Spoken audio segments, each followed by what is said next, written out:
हामीले कार्यक्रमको अनुरोध गरेको हामी भन्दाखेरि हामी माथि त गेट देखियो हाम्रो साथीहरू माथि हस्ताक्षर गर्नु गेटले चाहिँ मान्छेलाई चाहिँ च्यापिएको लाठीको प्रहार गरिएको छ हामी शान्तिपूर्ण आन्दोलन गर्न पाउँदैनौँ हामी जिल्लाका शासनभित्र छिर्न पाउँदैनौँ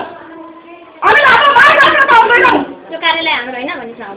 किन हामी माथि चाहिँ देखिन्छ किन हामीमाथि प्रतिबन्ध लगाइन्छ प्रतिबन्ध हो भने हामी चाहिँ हिसाबले आन्दोलन गर्न हामी त हामी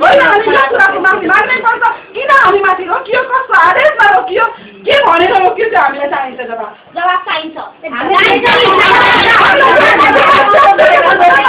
लाठी हानिएको त हामीलाई मात्र हो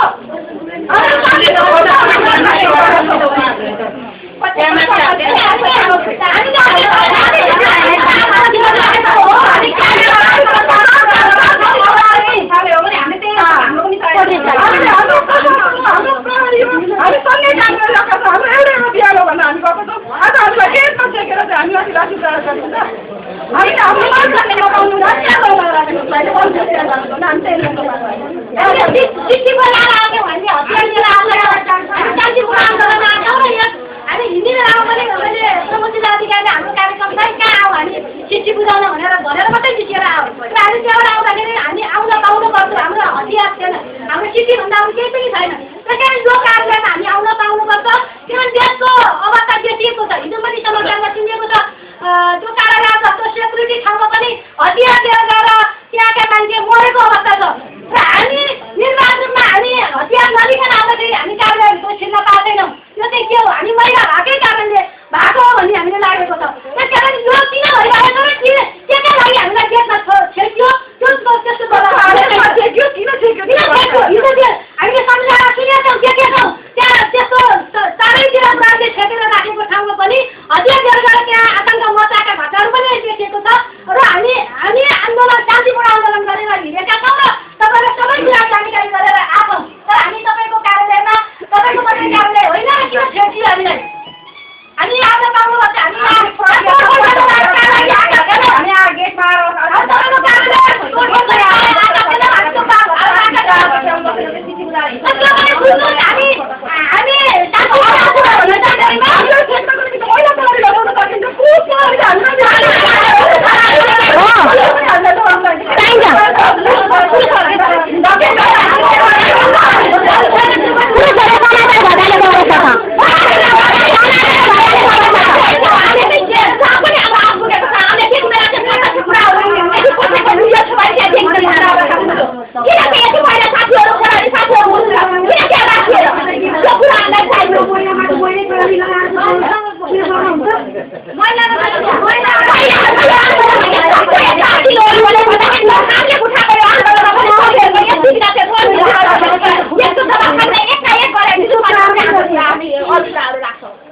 म पनि अलिकति कुरा यहाँ चाहिँ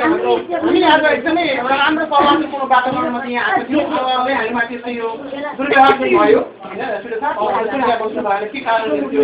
यहाँ परिवर्तनलाई केही खालको हामी चार्ज गर्ने हातपात गर्ने आन्दोलन गर्ने केही बुझ्नु सकिएन